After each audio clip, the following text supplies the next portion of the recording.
Hey, good morning, everybody. The suggestion came through last night, and the topic in the message in the bottle today. Um, Somebody wanted me to post my thoughts and opinions on abortion. Boy, biggie one. And right now it's just flooding Twitter out there. It's flooding mainstream media. It's being projected, I think, by both sides. Um, just kind of crazy on that one. So this, in my entire life, 5 decades, so a little bit more than 5 decades, this has been a ballot issue, right? This has been something that they brought up every 4 years. They always say that one party is pro-life and the other one is pro-choice. We all know it's a uniparty. Number one, Supreme Court originally Roe versus Wade. They had 50 years if they really wanted to in Congress. Both sides could have put that into a what are they codification. They didn't, right? So because they knew it would have been challenged and end of story. So they allowed a false SCOTUS decision to stand.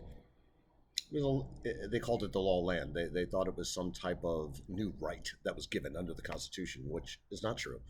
There was no amendment made. It was a legal decision made by a court. So with that being said, when SCOTUS overturned it, everybody lost their friggin' mind, and I didn't.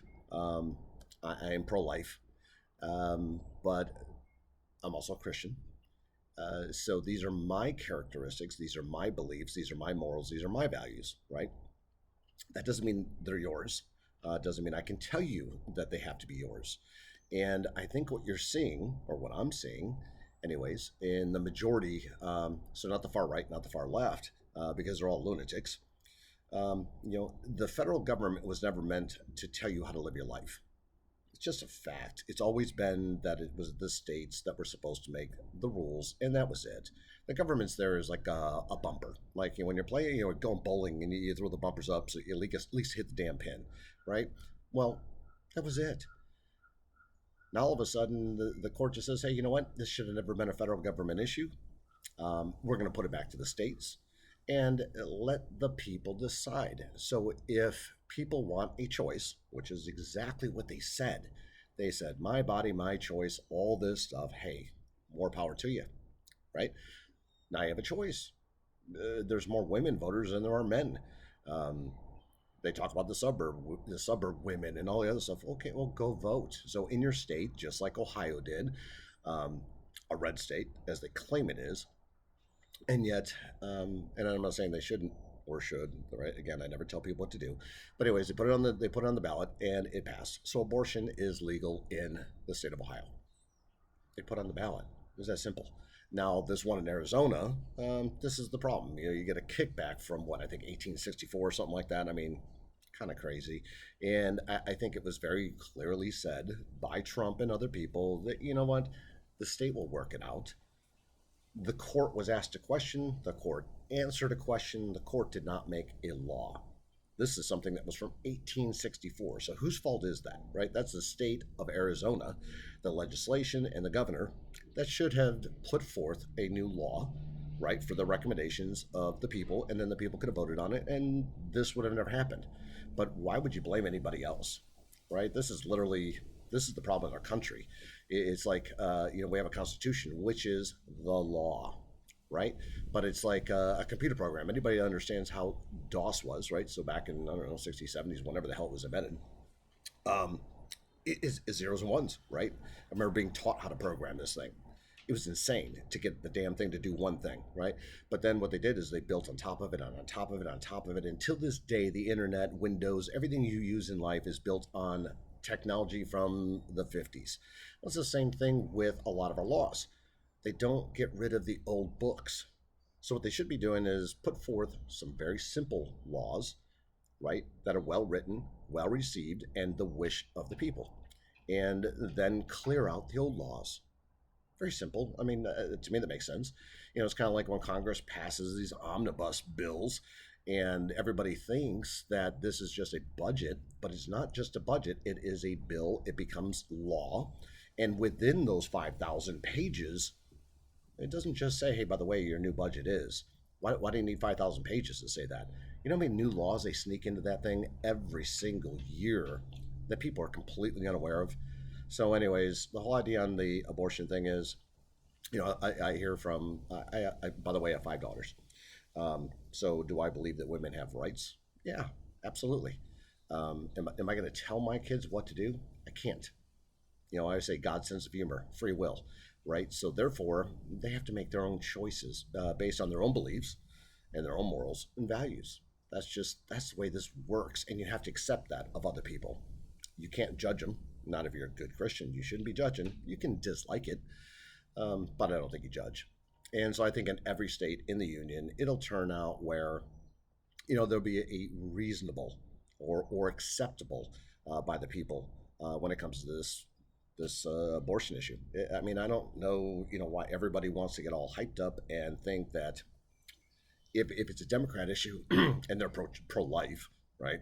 But yet they want to go start wars and kill millions of people. Um, that's okay. If they're pro life, yet they throw Planned Parenthood up and basically have killed off, I think it was 64 million minority children via abortion. So imagine what the population would be of the minority group had they actually had kids.